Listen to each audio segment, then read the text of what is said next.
buenas tardes.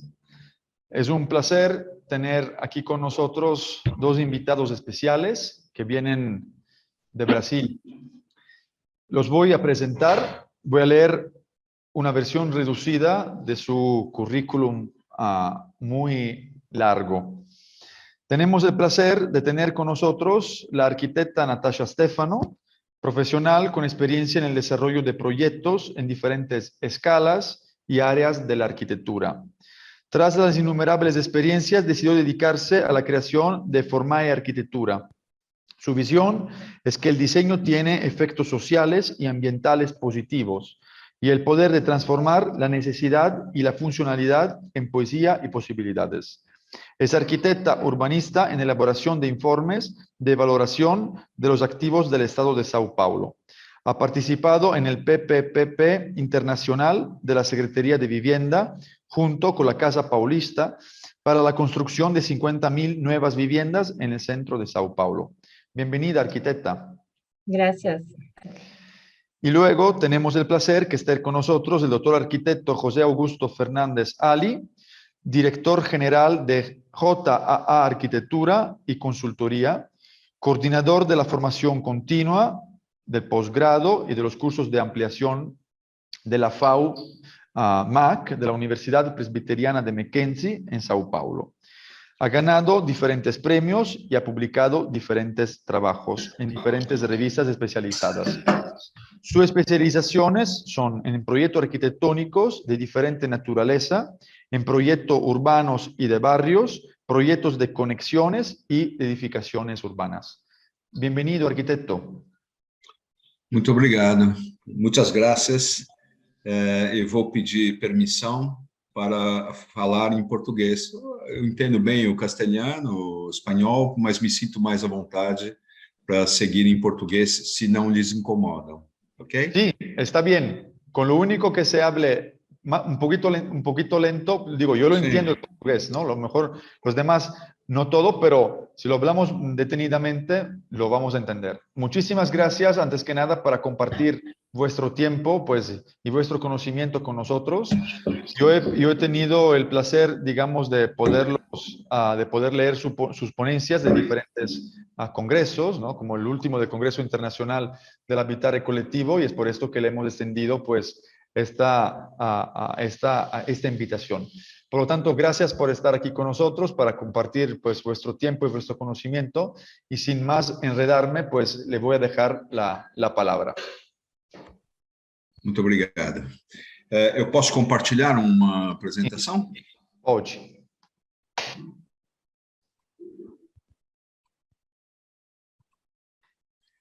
Bom,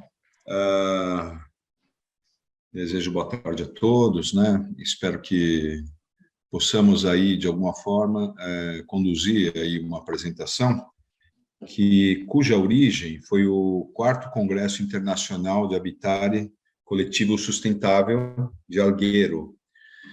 Um congresso que estava previsto para ser realizado presencialmente no início de 2020, e por conta da pandemia acabamos apresentando um trabalho no final de 2021, já com a pandemia de alguma forma um pouco sanada, né?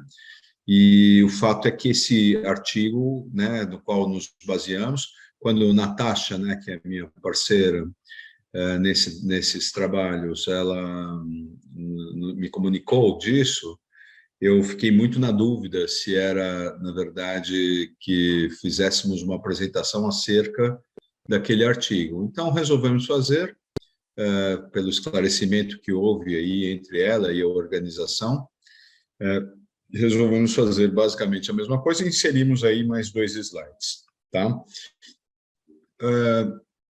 Na verdade, portanto, isso foi em 2019, né? Então, pode ser que algumas informações aqui já estejam solucionadas, né? E obviamente, se estiverem, eu as mencionarei, tá? Nós as mencionaremos. Bom, a nossa preocupação da época com certos modos de habitar coletivamente passava pela percepção de desejos de singularidade expressos da moradia e revelados por leituras de casos recentes. Tá? Aqui nós temos uma pequena apresentação, como você já fez, apenas fica aí depois como registro, né? Quem somos nós, enfim, e muito obrigado aí pela apresentação. Natasha, quer falar alguma coisa? Não, pode seguir. Bom, então, assim, para a gente começar, né, a apresentação do nosso artigo, nós estabelecemos aí alguns antecedentes, e um deles é uma premissa que se aparenta um pouco como uma hipótese, e que, na verdade, não como uma tese de doutorado, que exigiria pesquisas muito mais aprofundadas e muito mais numéricas, qualitativas e quantitativas, portanto, mas a gente começou a perceber, né, um pouco na percepção da arquitetura, né, num olhar sobre a arquitetura, que aparentemente um dos problemas que a habitação coletiva traz é o conflito com o possível desejo de individualidade presente na espécie humana. Isso é uma frase muito forte, eu acho, mas eu acho que ela é muito verdadeira. Ela é muito, né, cada vez mais nós caminhamos para um mundo em que, de alguma forma, ele prevê as ações que são relacionadas ao coletivo, aos coletivos, mas, diferentemente do que já se percebeu em outros momentos, especialmente aí em meados do século XX, né, no início do século XX até meados do século XX, sem se traduzir, sem perder a perspectiva da questão do indivíduo. Desde o pensamento pós-moderno, pós os anos 1960, né, quando se instituiu o pensamento pós-moderno, e esse pensamento teve reflexos numa revisão, num processo de revisão das cidades, por meio de vários projetos, alguns inicialmente mais historicistas, outros menos, né, mas muitos ligados a um urbanismo que, de alguma forma, tentou-se, no mundo europeu, pelo menos, se resgatar, né, no segundo pós-guerra, né, criticando, por exemplo, os conjuntos habitacionais, as repetições, né? Tem um texto muito interessante que dá fundamento para o nosso artigo também, que é do Bernard Rouet, chama-se A Cidade como Espaço Habitável, um texto super legal, acho que, de alguma forma, vale a pena ler, até para entender a questão da época, né? Então, a partir dessa premissa, né, a gente faz algumas sugestões, né, que a arquitetura moderna, que é uma base de reprodutibilidade dos edifícios, que inicialmente se restringiam aos projetos de habitação social, mas migraram facilmente às implantações comandadas pela indústria da construção, incluindo outras categorias de habitação. A gente entende que dentro de um processo, né, e aí lá embaixo, um pouquinho mais para frente eu vou falar, né, qual foi a pesquisa que a gente se baseou, mas dentro de um processo de evolução urbana, né, e de revisão dos desenhos de quadra, revisão dos tecidos históricos, de alguma forma, obviamente com a implantação dos zoneamentos pelo mundo afora, tudo aquilo que a gente vê nas cidades hoje, obviamente que tem outras causas que ao longo do tempo vão sendo incorporadas, passa por essa revisão das quadras e por essa espécie de, vamos dizer assim, de desordem, né, de dissolução dessas quadras que acaba gerando um foco no desenho dos edifícios. Portanto, né, muito se fala de efeitos negativos dessa evolução, né, na busca de alternativas aos problemas da cidade tradicional, pois provocou, em última análise, a criação de modelos usados em larga escala pelo desenvolvimento imobiliário e industrial. Desenvolvimento imobiliário, entende-se aqui, não sei como é que é no México, aqui a gente fala desenvolvimento imobiliário, nos Estados Unidos a gente usa a palavra, a expressão real estate, e aqui a gente usa mercado imobiliário mesmo, acredito. Eu até andei dando uma pesquisada assim no México, para ver um pouco sobre como que é o mercado imobiliário e tal. Como disse o Inácio Solá Morales, né, no seu texto, num dos seus textos muito interessantes, o mercado imobiliário é um campo de atuação para os arquitetos que se organizou muito bem no mundo, em termos assim de quase quase que as coisas ficam mais ou menos parecidas em tudo que é lugar do mundo. Seguem a legislação, a forma não segue a função, a forma segue a lei, ou a forma segue as finanças, né? Tem uma autora que escreve sobre isso, Sky Papers. Então, isso, de alguma forma, é uma preocupação nossa, não no sentido de negá-la necessariamente, mas de assumi-la como premissa para que se possa atuar com qualidade nesse mercado, né? Então, um dos principais fatores negativos da cidade, dado, né, conforme diz Bernard Rouet, pela repetição massiva, com falta de quesitos de urbanidade em grande parte dos casos, né? Eu queria só fazer uma pergunta. Qual é o tempo aproximado da nossa apresentação, para eu poder controlar aqui? Temos um tempo ou não? Sí estamos. Quanto tempo, mais ou menos, eu posso apresentar? Podemos apresentar? A ver el reloj, unos 45 minutos. Ah, sim, então tudo bem. Então, então nós temos aqui, né? Isso é interessante, como evolução urbana, nós fizemos aqui uma seleção de imagens, eu e a Natasha, né? A gente gosta muito de uma pesquisa do Panahe Castex de Pauli, né? Que fala da quadra, da manzana ao bloco, né? Todos vocês, de alguma forma, se não conhecem, deveriam conhecê-lo, né? Mas eu acho que essa seção de fotos aqui que nós colocamos numa espécie de linha do tempo, ela traduz um pouco o que a gente quer fazer como introdução, né? Então, por exemplo, se você pegar no canto esquerdo aqui, né, a ideia de Paris, por exemplo, né, com suas quadras que vêm lá da reforma de Haussmann, né, em meados do século XIX. Depois a gente tem aí um pouco já alguns projetos revisionistas, né, como Amsterdã, que também, de alguma forma, adota essa ideia da morfologia da quadra, definindo alinhamentos, alturas controladas, e que vai rapidamente passar pelos Siedlungs, né? Aqui tem um exemplo de um Siedlung nessa imagem, né? Que são os conjuntos habitacionais. Vão passar por processos, né, anteriores até a isso, né? Isso já é 1922, antes, portanto, quando Le Corbusier apresenta lá os seus projetos para uma cidade para 3 milhões de habitantes, né? E que acabam influenciando toda uma nova forma de pensar, que, obviamente, quando foram pensadas institucionalmente, né? Ou seja, tendo o Estado como grande fomentador, né? E acaba desembocando em Brasília, que nós conhecemos. Essa é uma foto muito interessante, é uma foto de uma maquete que vocês encontram no Museu de Brasília, uma maquete enorme de todo o plano piloto de Brasília. Então, a gente consegue ver as superquadras, consegue ver os edifícios, né? Se a gente comparar com a morfologia lá do lado esquerdo, né, de Paris, onde você tem os edifícios colados, a rua como um elemento central sendo ladeada pelos programas, pelos plinths, né, como alguns autores desejam, né, mencionam esses rodapés que dão acesso e qualidade para o percurso pedonal, né, peatonal.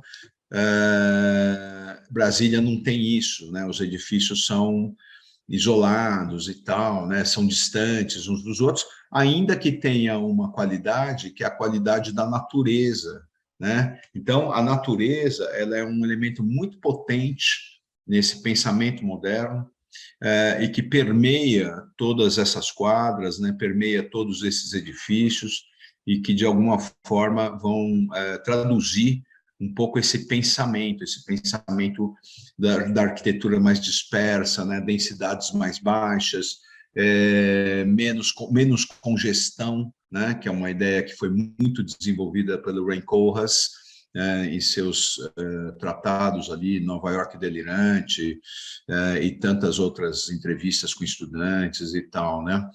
Mas, se você for seguindo essa linha do tempo, né? E veja que embaixo tem alguns desenhos, né? A gente tem aquele croquis clássico, né? Muito forte do Ernest May, traduzindo um pouco esse problema da desmaterialização da quadra, né, ou da desagregação da quadra, né? O Le Corbusier, quando veio uma das primeiras vezes ao Brasil, se não a primeira, ele veio a convite do Lúcio Costa para poder implantar o Ministério da Educação e Saúde. E esse croquis aqui embaixo, ele traduz muito bem essa percepção digamos assim, de ruptura na época, né? Porque, basicamente, no Rio de Janeiro, na área central, todas as edificações, ou a maior parte das edificações, elas tinham essa raiz, essa influência europeia, determinando, portanto, os alinhamentos muito predominantes, as alturas controladas, né? Ainda que não fosse a altura que as cidades neoclássicos tinham, né? Porque aqui a gente já tinha elevador, a gente já tinha alguma técnica, alguma tecnologia. Mas quando Le Corbusier vem e ele faz um croquis ali junto com a equipe do Lúcio Costa para fazer o ministério, ele já vai, obviamente, discutir essa questão do chão, né? Então, é melhor verticalizar e tornar o chão público. Então, isso tudo é muito interessante na arquitetura moderna, mas se a gente evoluir de Brasília para a direita, né, quer dizer, a gente ainda vai ter aqui, que até é anterior a Brasília, isso aqui, né, que é Roehampton, em Londres, né, a gente vai começar a ver os conjuntos habitacionais, a gente vai começar a ver até conjuntos de classe média, com muita qualidade verde, muita qualidade ambiental, talvez, né? Edifícios, inclusive, muito bem construídos, mas que tem essa percepção de cidade meio dispersa, meio esparsa, digamos assim, distanciada. Aqui embaixo, nessa imagem, a gente vê o interior de uma superquadra. Então, é muito bonito. Você tem essas lâminas longas, né? Às vezes passando dos 100 metros, e você tem muita natureza, né, que as permeiam, né, nas superquadras. Mas olha só que, por exemplo, aqui tem uma foto aqui em cima, que é um bairro genérico em São Paulo, que poderia estar aí, por exemplo, na Cidade do México, né, que poderia também estar ali em Londres, de alguma forma, nas áreas mais periféricas, né, fora das áreas históricas, né, e que acaba gerando um pouco essa profusão de edifícios, né, implantados em lotes de pequena escala, muitas vezes, e que são desenhados segundo a legislação, e que muitas vezes eles são muitas vezes desconexos entre si, sabe? E isso acaba gerando um modelo de cidade não desejável, né, para nós, arquitetos urbanistas, ou arquitetos que estamos acostumados com a questão da urbanidade dos edifícios, né? Quer comentar alguma coisa, Natasha, sobre isso?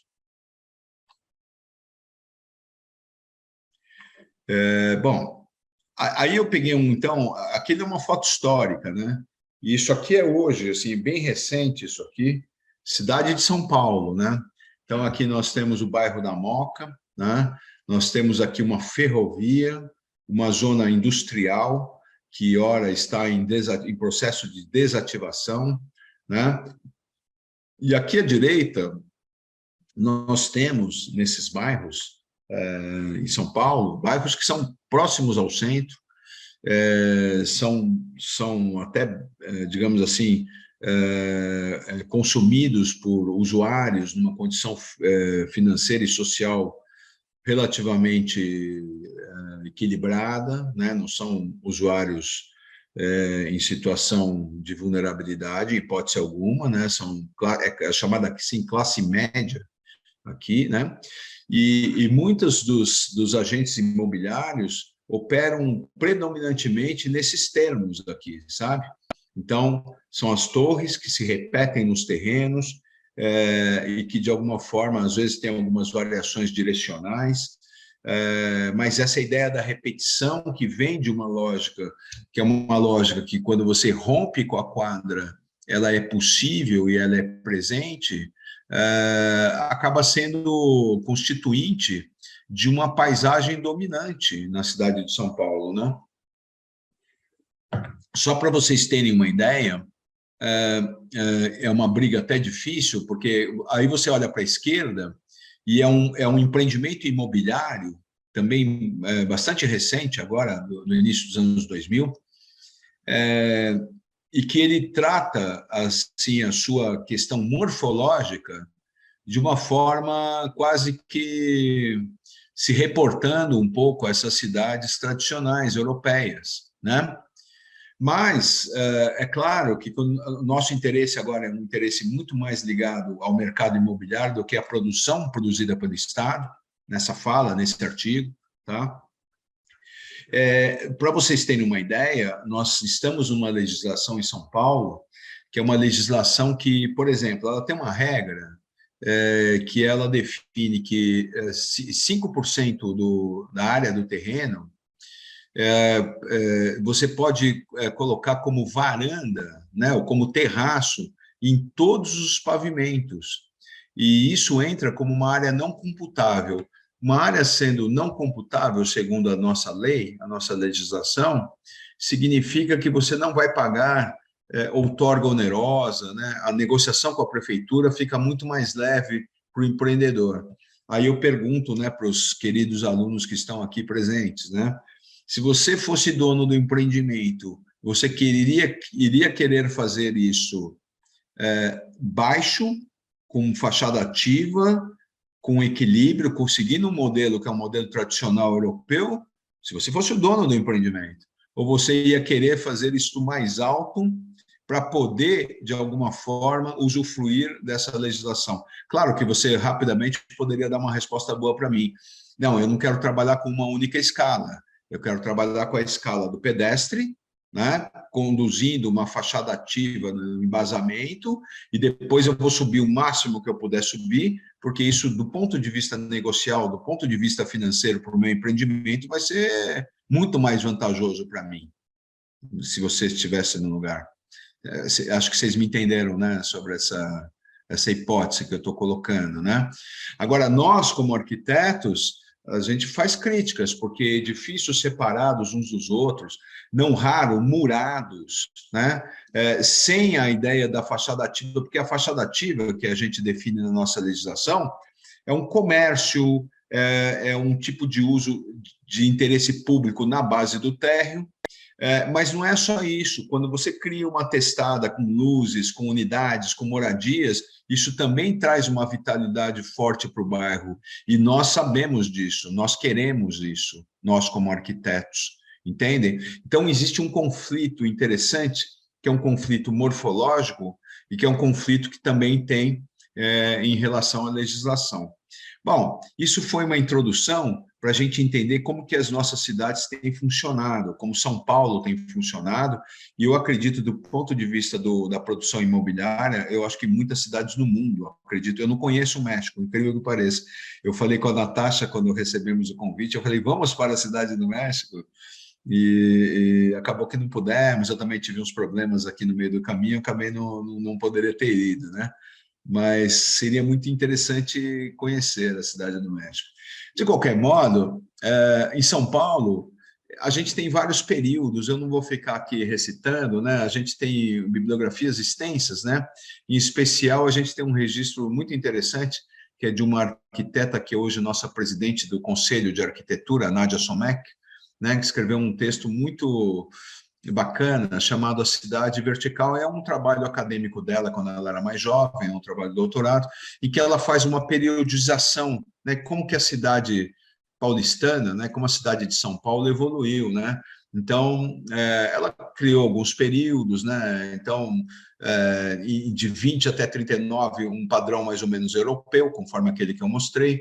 De 40 a 56 já existe uma verticalização, que ela faz uma associação como se fosse uma verticalização americana, é possível fazer isso, os Estados Unidos fizeram isso de uma forma muito interessante, em cidades como Chicago, Nova York e tantas outras, tá?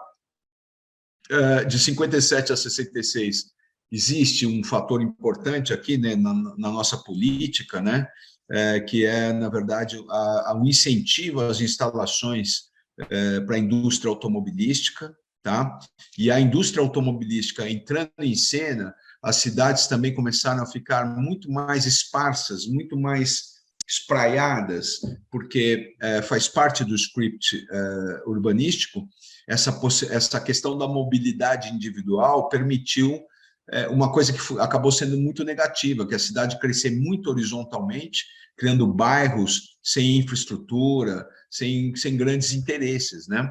Isso aconteceu. De 67 a 71, a verticalização também muito forte em grande escala, por causa do chamado milagre econômico que houve no Brasil. 72, 88 também entra a questão do zoneamento fortemente, né? E assim por diante, né? Eu vou parar nesse período, porque é esse período que nos chamou a atenção. Por que ele nos chamou a atenção? Porque a paisagem do mercado imobiliário hoje é basicamente essa aqui, que eu estou mostrando aqui nessa imagem aqui em cima, né? Hoje, São Paulo, claro, isso aqui é o Morumbi, que é uma geografia totalmente acidentada, montanhosa, não é uma cidade plana, tá? Mas você tem essa condição, mais ou menos, de edifícios que não se conversam, não tem uma cidade exatamente, né? São espaços privados ligados por ruas, que são, na verdade, ligadas por pessoas que estão em movimento dentro de outros espaços privados, que são seus automóveis, na verdade, né? Então, essa mobilidade em situações como essa, ela funciona muito assim. Mas, nesse período, surgiu um empreendimento que nos chamou muito a atenção. É o empreendimento, e é isso que deu, vamos dizer assim, inspiração para esse texto. Claro, quando a gente faz um texto, quando a gente faz um artigo, a gente também está falando um pouco sobre os nossos alunos, né? Eu quero ensinar para os meus alunos de onde vieram as coisas. Então, a gente cria algumas hipóteses de origem, né, das coisas, né? Então, você imagina, e tem uma construtora que é ativa até hoje na cidade de São Paulo, que chama-se Construtora Método, e ela, nessa época, lançou um empreendimento assim muito curioso, baseado num designer que trabalhou muito com arquitetura também, italiano, chamado Gaetano Pesce, não sei se vocês o conhecem, tem uns desenhos lindos assim, mas tem umas viagens, né, casa sobre casa, ele está sempre tentando trabalhar essa ideia das torres múltiplas, né? Então, lançou-se isso aqui como um empreendimento imobiliário, né? Então, chamava-se Torre São Paulo, e aqui eu tirei alguns extratos do texto, né? Então, fala assim que a ideia era clara, né? Uma torre pluralista, né? Cujo princípio era trazer de volta certa ancestralidade perdida no mundo moderno, que é o que eu falei lá atrás, né? O mundo moderno acabou com essa ancestralidade da rua, né? O mundo moderno era muito racionalista, muito distante, as escalas eram muito extensas, né? Mas quando a produção em série traria uma ideia de massificação sobre o ser humano. E segundo o prospecto de vendas, né, que nós temos aqui, o comprador de uma unidade na Torre São Paulo vai encontrar um apartamento igual, não vai encontrar nenhum apartamento igual ao seu em nenhum lugar do mundo, nem no andar de cima, nem no andar de baixo. Sabe assim? Então, eu achei muito interessante isso. Por que será que isso aí venderia, né? E aí nós fomos pesquisar aí um pouco sobre a psicologia humana, né? E um dos autores que nos chamou bastante atenção é um psicólogo suíço que veio da escola freudiana, porém acabou se tornando um dissidente e desenvolveu uma psicologia analítica baseada em arquétipos, né? Portanto, ele chamava de arquétipos aquelas imagens que, de alguma maneira, hoje nós traduzimos por ancestralidades, aquilo que, assim como, por exemplo, nós evoluímos como corpo humano, por exemplo, alguns dizem, né, eu não sei dizer se é verdade, eu não sou especialista na área, mas que, por exemplo, o nosso apêndice, ele já não tem função nenhuma no nosso organismo como um todo, né? E que a tendência evolutiva é que ele, em algum momento, alguns milhares de anos por aí, desapareça na raça humana. Eu não sei dizer se isso é verdade ou não. Mas, assim como existem fatores evolutivos, como o dente do siso também, alguns não têm mais, outros ainda têm, existe essa questão que o Jung propalava, que eram os arquétipos, que é como se fossem fragmentos, digamos assim, da psique humana e que nós carregamos como fenômenos ancestrais, né? Então, isso explica alguns medos, isso explica alguns pendores, isso explica algumas situações psicológicas que, de alguma forma, explicam o comportamento humano, né? Então, é uma abordagem muito interessante. E para vocês terem uma ideia, já que a gente falou de psicologia, que também não é minha área, mas eu me interesso bastante, ele, quando discutia com o Sigmund Freud acerca desses arquétipos, o Freud falava assim, não, eu reconheço, e o Freud chamava isso de resquícios arcaicos, porém, ele falava que ele não trabalhava com isso, não era o foco dele esse, o foco dele era outro, né? Ele começou trabalhando com hipnose, depois ele desenvolveu a livre associação, criando a teoria da psicanálise, que é uma prática que até hoje tem fortemente por aqui, né? Mas o Jung, num dos seus textos, eu achei muito interessante, porque ele, estudando os arquétipos, né? Ele e apresentando um caso de um paciente dele, ele fala assim, ele faz essa afirmação que a casa certamente era o símbolo da minha personalidade, né? Parafraseando seu cliente, e do campo consciente de interesses, né? Então, essa ideia da casa como uma expressão interior, uma expressão profunda da personalidade humana, é uma coisa que a própria ciência já, de alguma forma, desvelou por meio de teorias da psicologia.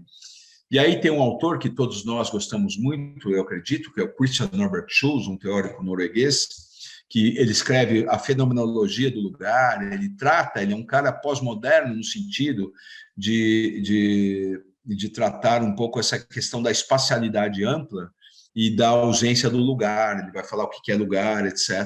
E o próprio José Maria Montanelli escreve um texto muito interessante que é lugar e não lugar, espaço e anti-espaço na arquitetura moderna, né? Mas o Norbert Schulz, ele também trata do tema, quando ele fala sobre o significado e lugar e aponta que a experiência diária nos diz, ademais, que ações diferentes exigem ambientes diferentes para que transcorram de modo satisfatório. Em consequência disso, as cidades e as casas consistem em uma multiplicidade de lugares, né? Está falando sobre o fenômeno do lugar. E outros autores, né? O Palasmak fala que a casa como um signo da cultura na paisagem e a casa como uma projeção do ser humano e um ponto de referência na paisagem, né? Até que o Fernando Dias, né, que escreve naquela revista Suma Mais, né, que nós gostamos muito, né? Agora eu parei de assinar porque a assinatura eletrônica deles deu algum pau, né? Mas uma revista que eu recomendo muito para os alunos, né? Uma super revista, ótima, argentina. E ele fala, né, num dos textos falando sobre empilhamentos, né, um texto de 2016, que ele fala que um problema da arquitetura agora é encontrar expressão arquitetônica para serem resolvidos, ao menos no plano psicológico, onde cada pessoa pode voltar a identificar o seu apartamento como uma casa, entendeu? Então, a gente tem uma série de fragmentos, de pensamentos que, de alguma forma, nos conduzem a entender que a casa, né, a habitação, a moradia coletiva, ela conflita um pouco com esse desejo de individualidade, que é a hipótese que está colocada ali naquele início do artigo, né?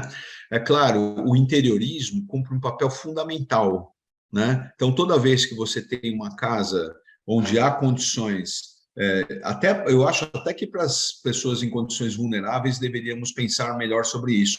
Mas toda vez que você tem pessoas morando numa casa em que tem alguma condição financeira, e até pessoas vulneráveis também, trabalhar a linguagem do espaço, trabalhar uma certa identidade do espaço, em acordo com a identidade daqueles moradores, seria um salto qualitativo muito forte para a arquitetura, e hoje eu tenho olhado para o interior, eu crio cursos no Mackenzie, né? Eu tenho olhado para o interiorismo de uma forma apaixonada, e acho até que estamos criando aí, já estamos pensando em cursos relacionados a isso, tá? Agora, isso se resvalou para a arquitetura também, né? Então, se a gente segue, só para a gente seguir aqui um pouquinho, olha as plantas, né?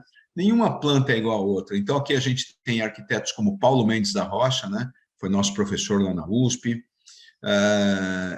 Eduardo de Almeida, Rui Otaki, arquitetos de muita qualidade aqui, que atuaram muito no cenário público também, né, dos edifícios institucionais, museus, etc., são muito conhecidos. O Paulo Mendes é um prêmio Pritzker que temos aqui, além do Oscar Niemeyer. Então, assim, a gente encontra exemplos, né, que participaram dessa ideia, dessa espécie de brincadeira, né? Mas veja, o perfil de pessoas aqui é mais ou menos o mesmo perfil aquisitivo de altas posses, né? E, na verdade, o que se queria vender com isso? Apenas a diferença, apenas a ideia de você se constituir como uma identidade própria. Aí nós fomos pegar alguns exemplos, que são os nossos estudos de caso, que é o 56 Leonard Street, em Herzog de Meuron, em Tribeca, Nova York, né? É um edifício, eu vou passar um pouquinho para a Natasha, né? Mas só para introduzir, é um edifício bastante curioso, nos chamou muito a atenção, porque ele tem características que, obviamente, desfrutam de uma condição de legislação específica, tá? E ele acaba, de alguma forma, rompendo por completo essa ideia das soluções uniformes das envoltórias dos edifícios e que a própria arquitetura moderna preconizou fortemente, né? Quer falar um pouco, Natasha, sobre isso? Vou dar alguns dados aqui desse empreendimento, né, que nos chamou muita atenção, por isso que a gente escolheu ele para falar. Destacar a área do terreno dele, que tinha aproximadamente 1.200 metros, um coeficiente de aproveitamento inicial igual a 10, que já é muito superior ao que a gente encontra aqui em São Paulo, né? Ele teria uma área construída inicial de aproximadamente 12 mil metros quadrados e com a compra dos air rights, né, que são os potenciais construtivos, que, se não me engano, era de um próprio edifício na mesma quadra de uma faculdade de Direito, ele conseguiu comprar esse potencial construtivo e mais do que triplicar essa área construída, né?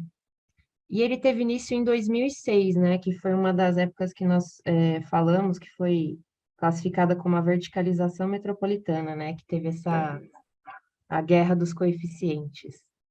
E um pouco mais de 10 anos depois que ele foi entregue.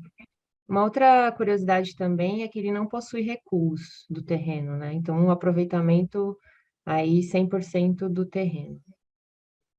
Aqui a gente consegue ver também essa figura que mostra bastante, assim, representa bastante esse jogo dos balanços, né, das varandas que ficaram em balanço, né?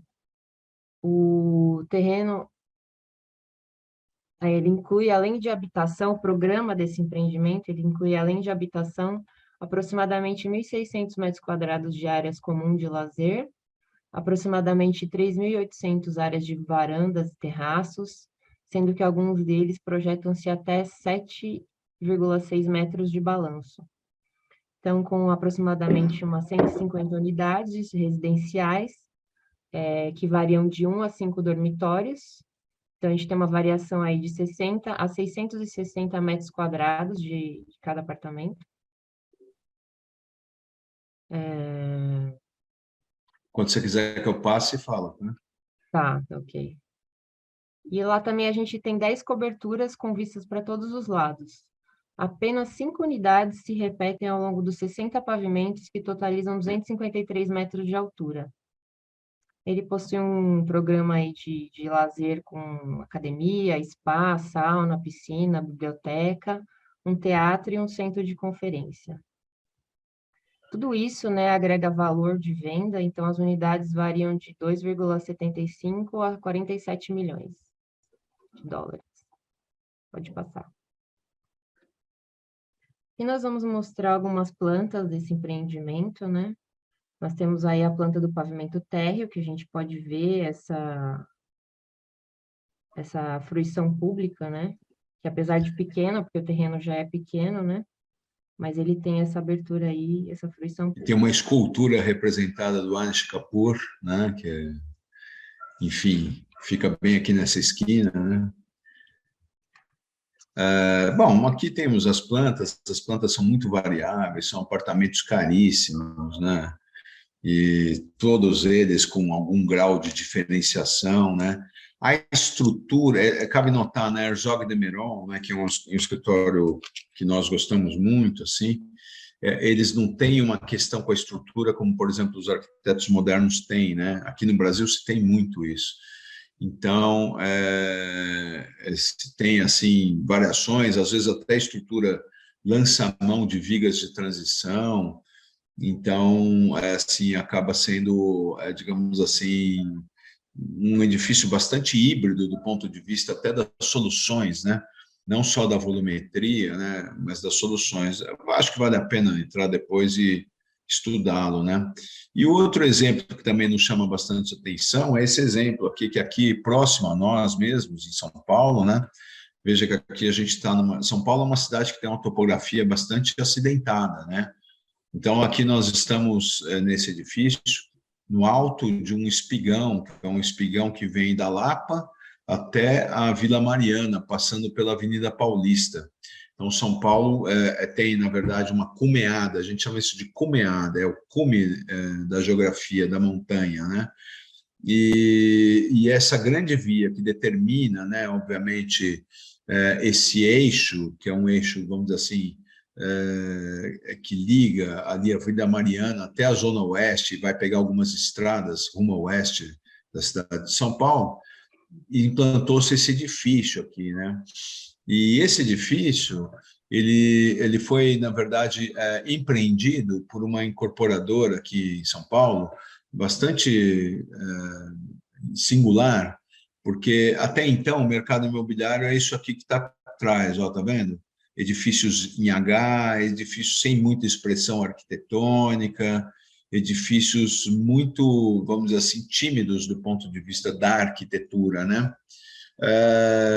E esse edifício, na verdade, é um edifício de um arquiteto muito interessante, né, que tem escritório em Nova York, tem atuação em Nova York também, em muitas cidades no mundo, que é o Isaiah Weinfeld. E ele, na verdade, criou um sistema, né, um edifício em altura. Isso é antes dessa legislação que eu falei agora há pouco, mas todas as unidades têm um quintal, uma espécie de varanda, uma espécie de terraço quintal, né, reproduzindo um pouco a ideia de casa. E a própria solução arquitetônica, né, que são umas caixinhas de diferentes tamanhos, né, tá vendo? Essa aqui tem esse quintal aqui, do outro lado, essa aqui tem um quintal aqui, e assim por diante. Nós vamos entender as plantas, né? Mas todas elas são soltas pelas vigas, né, de modo a passar essa linguagem dos volumes acoplados, né? Ali é o meu endereço, ali é onde eu moro, ali é a minha casa, sabe? Porque a ideia de casa, contraditoriamente à ideia de habitação coletiva, ela traduz a ideia de indivíduo, de identidade, a ideia de expressão dessa individualidade. Então, você consegue identificar, né, na fachada essa volumetria, né? Aí eu lembrei, né, de uma proposta do Le Corbusier, que na verdade está num esquema, né? Ele chama esquema, ele é um esquema da cidade jardim, né, do Le Corbusier, a Garden City Housing Scheme on the Cellular or Honeycomb Principle. Quer dizer, na verdade, honeycomb, na verdade, favo de mel.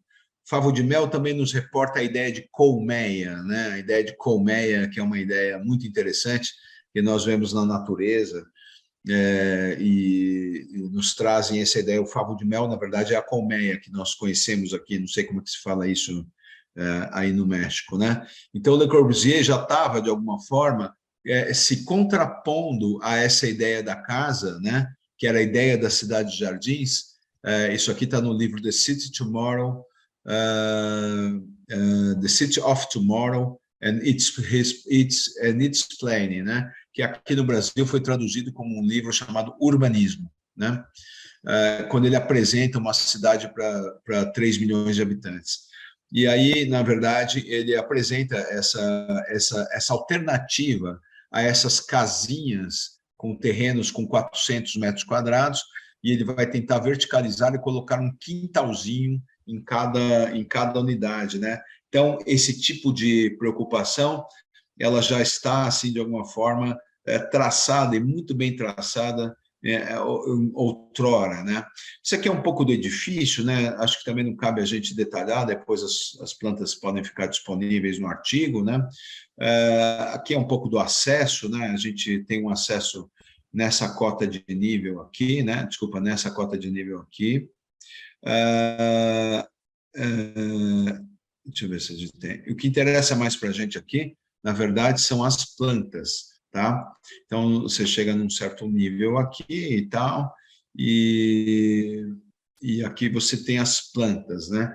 Como é que funcionam as plantas? Esse arquiteto, os arquitetos brasileiros são arquitetos, e eu me coloco nesse caso também, porque eu também projeto, somos arquitetos que, no meu caso, né, pelo menos, eu trago muito essa força do módulo, que é uma força da arquitetura moderna, né, do rigor estrutural, do ritmo estrutural, né, das distâncias ao máximo controláveis, né, e os pilares, né, eles acabam, isso é corbusiano, né, a ideia quando Le Corbusier faz a ideia do pilotis da planta livre, ele também está falando da estrutura independente, né? E aí ele vai se reportar aos desenhos que ele fez nas suas viagens à Grécia, né? É muito interessante. Então, a gente tem uma estrutura que é uma estrutura sem medo de ser feliz, que entra dentro dos ambientes e tal, né?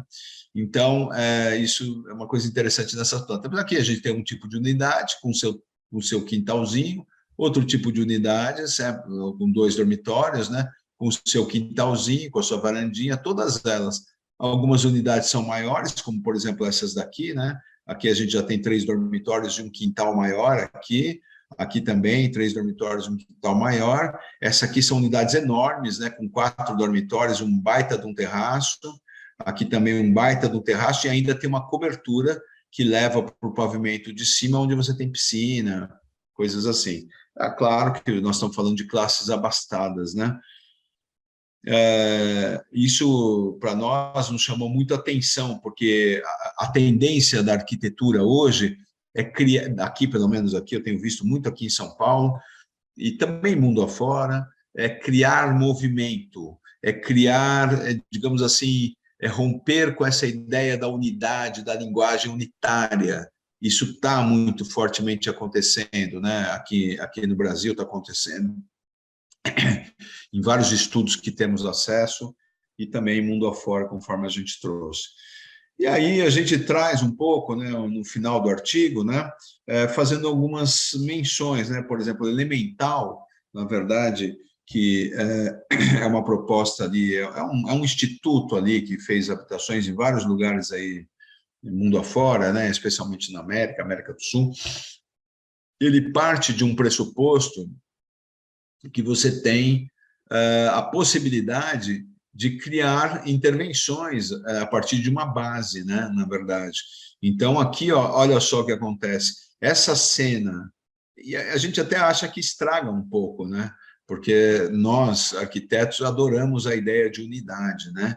Então, isso aqui é um exemplo, por exemplo, de como que a sociedade, para corroborar um pouco aquela hipótese inicial, né?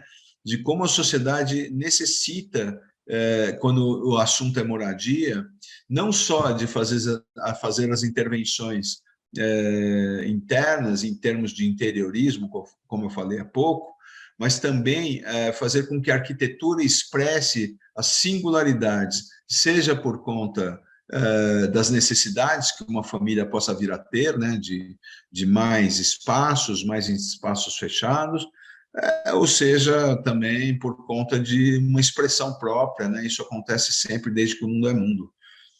Aqui, né, eu estou mostrando essa imagem, né? Prestem atenção nessa imagem aqui, tá? Essa imagem aqui é esse conjunto habitacional aqui em São Paulo, desenhado por 2 arquitetos bastante conhecidos, um é catalão e um outro aqui daqui mesmo, é o Luiz Espadargas Giménez e o outro é o Ângelo Seco. E isso aqui deu um conjunto habitacional muito interessante, com os voluminhos na fachada e tal, e esses voluminhos, de alguma forma, foram muito corrompidos. Eu peguei um pedaço aqui, ó, tá vendo? O cara colocou aqui uma balaustrada, fechou com grade, criaram uma garagem na frente, coberta, fizeram puxadinhos aqui, a ideia do puxadinho que a gente não gosta, né? Alguns fizeram, abriram janelas, talvez onde não era para ter janelas, era para ter janela aqui do lado, aqui ao lado, né? Então, essa necessidade que o ser humano tem de mexer aonde vai morar é algo impressionante. E aqui é um projeto lá do nosso escritório, um projeto antigo, né, de 2004, um projeto de habitação de interesse social, né, em que tem uma implantação, aqui também tem uma ferrovia, né, então tem uma implantação que cria uma fachada ativa para cá, e aí cria implantações transversais, até por uma questão de ruído das ferrovias, mas o bacana é que se mistura vários tamanhos de unidade, e acaba chegando a uma ideia de fachada, né, onde há essa mistura, totalmente longe daquilo que a gente entende por unidade, né, por unidade da arquitetura, né. Então, basicamente é isso, né, a gente tem outros exemplos aqui em São Paulo, a produção de alguns arquitetos, o FGMF, que é um escritório muito atuante aqui, agora acabou de inaugurar, ou está inaugurando um edifício aqui numa área muito nobre na cidade de São Paulo, cuja linguagem é uma linguagem toda ela diversificada, plural, toda ela assim, enfim, longe, o mais possível daquilo que a gente entende por uniformidade, né? E aí nós deixamos duas perguntas aqui, né? É possível pensar que há uma tendência, talvez inexorável, de pensar habitações coletivas como cada vez mais próximas das residências e expressões individuais, como o dado de projeto para as habitações coletivas? Essa é uma pergunta que estava lá no artigo, né? E eu acho que sim, né? Eu acho que isso abre um campo de pesquisa muito interessante, né? Mas aí tem uma autora, Carol Willis, que escreveu um texto muito interessante, chama-se A Forma Segue as Finanças. Ela não está falando, ela está falando dos skyscrapers, né? dos arranha-céus, né? E dos novos skylines em Nova York e Chicago, né? Mas eu lembro que, quando eu estava na graduação, a frase do Sullivan, né, a forma segue a função, era uma presente constante no nosso dia a dia, né? Depois a gente viu que não, né? O próprio Corres escreveu sobre isso e tal, e talvez a forma siga... Quando a gente fala de habitação, quando a gente fala de mercado imobiliário, a forma segue a legislação, mas a forma segue também as finanças, porque hoje essa diversificação das unidades, ela se traduz, no final das contas, em finanças também. Claro, eu estou reproduzindo aqui uma lógica imobiliária para estudantes que se interessam muito por habitações feitas pelo Estado, né? Mas é muito importante que nós entendamos isso, porque isso, com certeza, é o dia a dia de vocês no futuro, e vocês tranquilamente vão poder trabalhar com isso. Então, acho que o texto acaba colocando algumas questões que nos pareceram bastante significativas na época.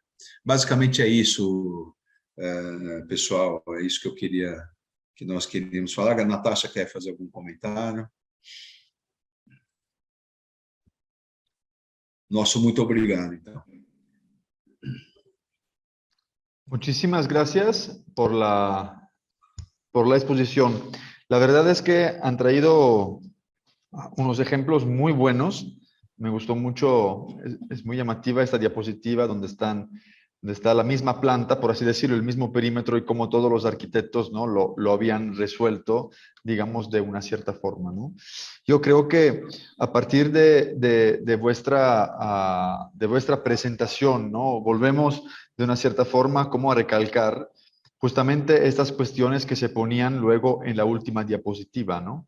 Es decir, este deseo como de flexibilidad, ¿no? Que de una cierta forma es el deseo de la individualidad, ¿no? De poder personalizar, ¿no? De poder cambiar su propia vivienda, ¿no? Entonces, por un lado, tenemos esta cuestión, pues, de la vivienda colectiva, que muchas veces se construye o se ha construido de forma masiva, ¿no? De forma impersonal, ¿no? Y se han construido barrios enteros. Podemos pensar, por ejemplo, a las intervenciones de vivienda de interés social, ¿no? estas miles, ¿no? Miles de prototipos que se van repitiendo y que por sus cuestiones también geométricas ni siquiera se pueden personalizar tan fácilmente, ¿no? No se pueden adaptar tan fácilmente.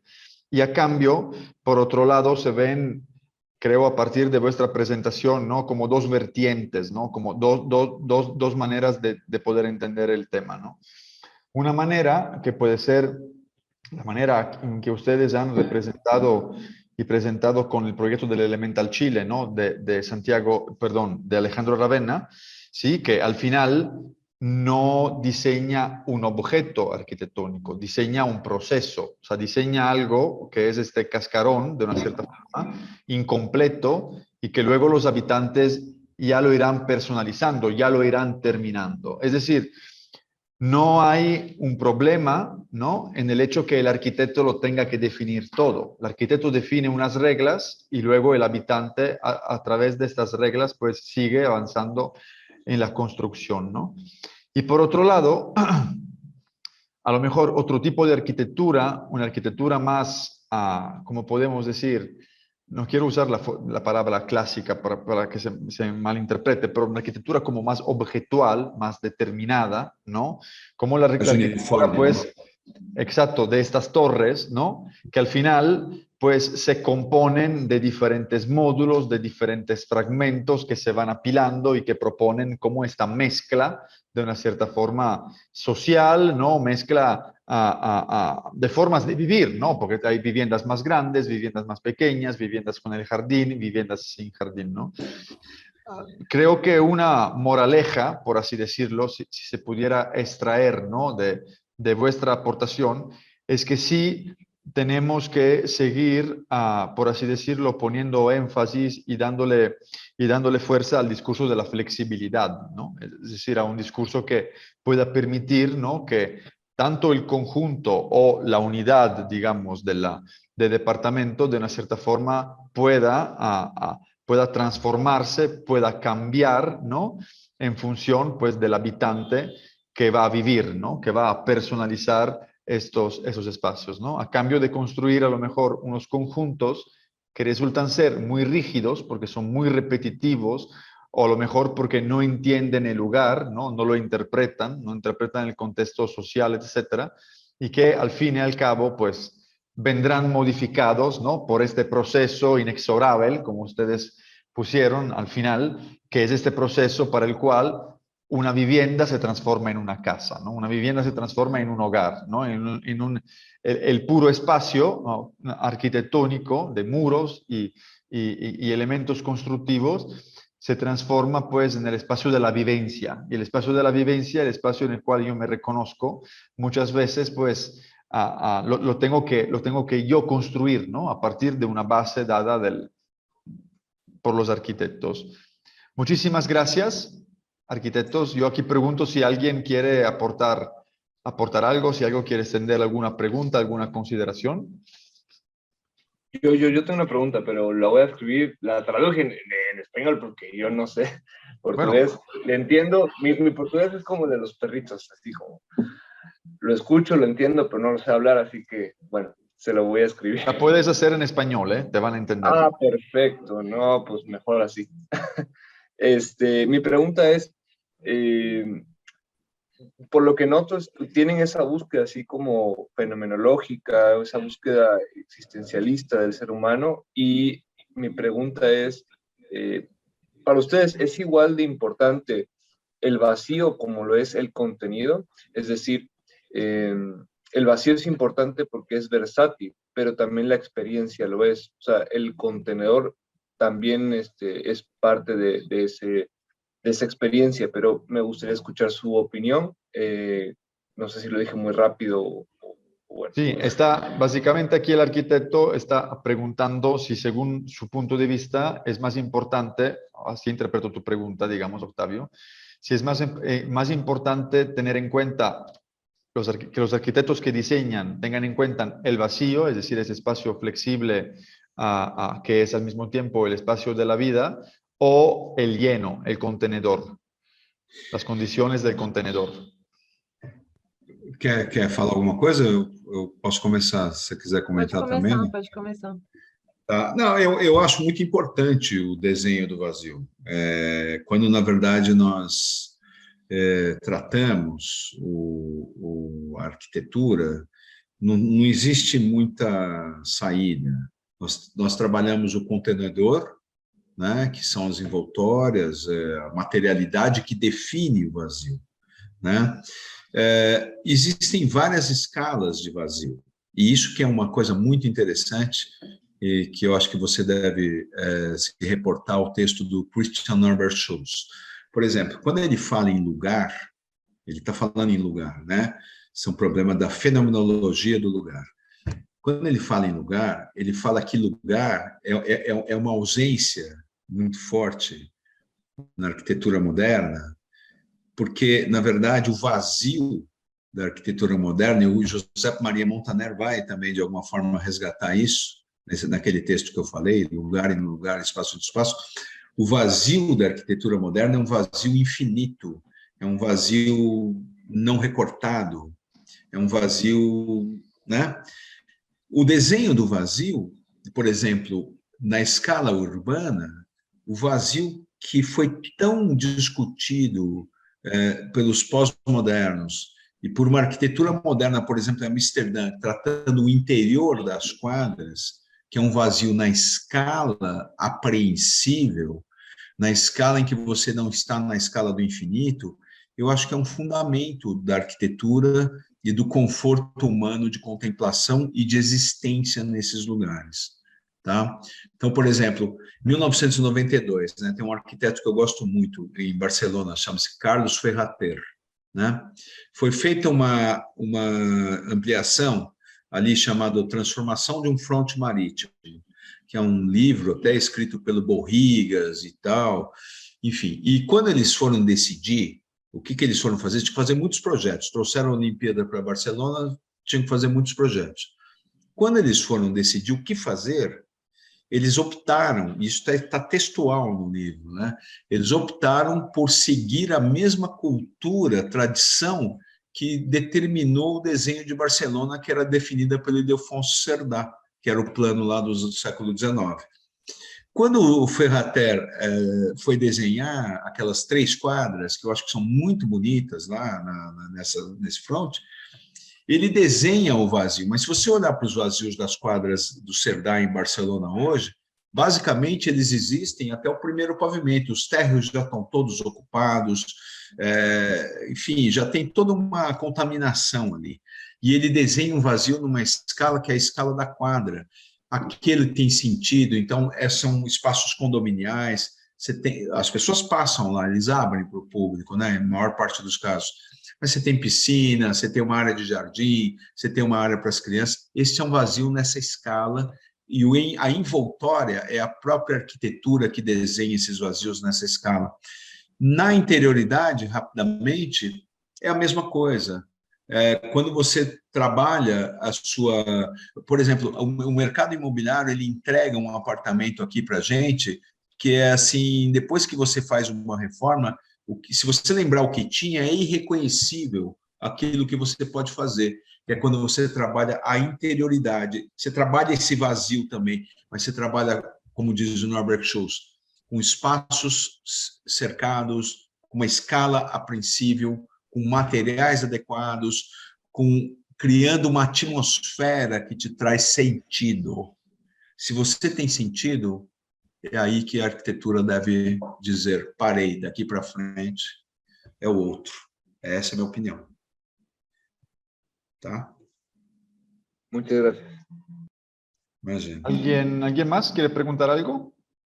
Sí, yo quisiera hacer una pregunta.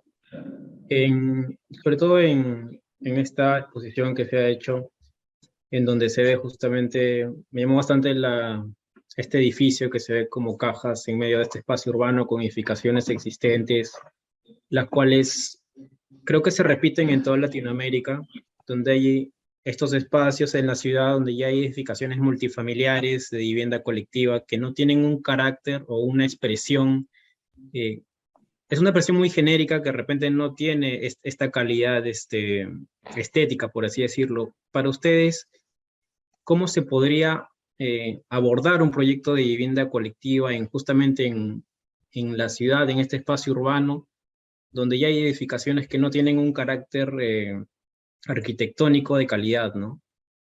Me llama bastante la atención según cuál es su punto de vista o su visión sobre ello. Quer responder, Natasha? Isso é uma pergunta dificílima, é até uma das coisas que nos trouxe um desejo de fazer esse artigo, né? De debater esse tema, que é uma situação bem difícil. Como dar uma característica diferente para essa repetição, como fazer isso, né?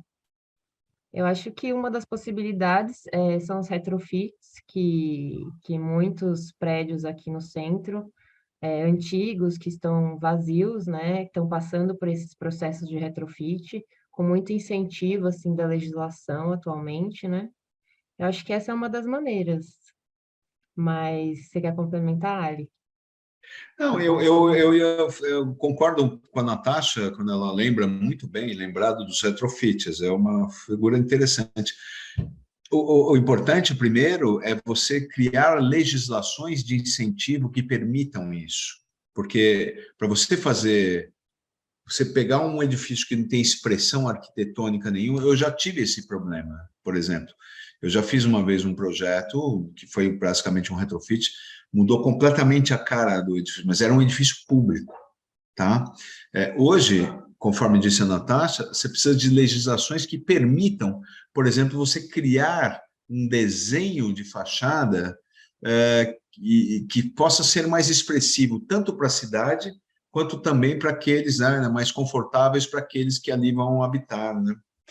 Então, a gente tem que ter legislação e tem que ter ações nesse sentido, Juan Carlos. Essa é a percepção. Existe o retrofit, mas tem que ter leis que permitam, né, certas requalificações ou revitalizações de edifícios, né? Tá bom? Sí, gracias. Tá bom. Muito Bueno, bom. muito bom. Vamos que... Muchas gracias, obrigados, ¿sí? Por haber aceptado nuestra invitación. Espero quieran participar en la edición del próximo libro con este texto de esta fantástica conferencia. Y nada, muchísimas gracias por su tiempo y por su apoyo. Le deseamos lo mejor. Nós que agradecemos pelo convite, né, muito fortemente. Eu estou um pouco ansioso, porque hoje o meu time vai disputar a final da Sul-Americana. E o meu time é aquele que mandou o goleiro Volpe aí para o time do México, para o Tigres. Yes. Então estamos na torcida. Um abraço para vocês, muito obrigado. Viu? Um abraço. Hasta luego. Agradeço. Tchau, tchau, um abraço. Bye.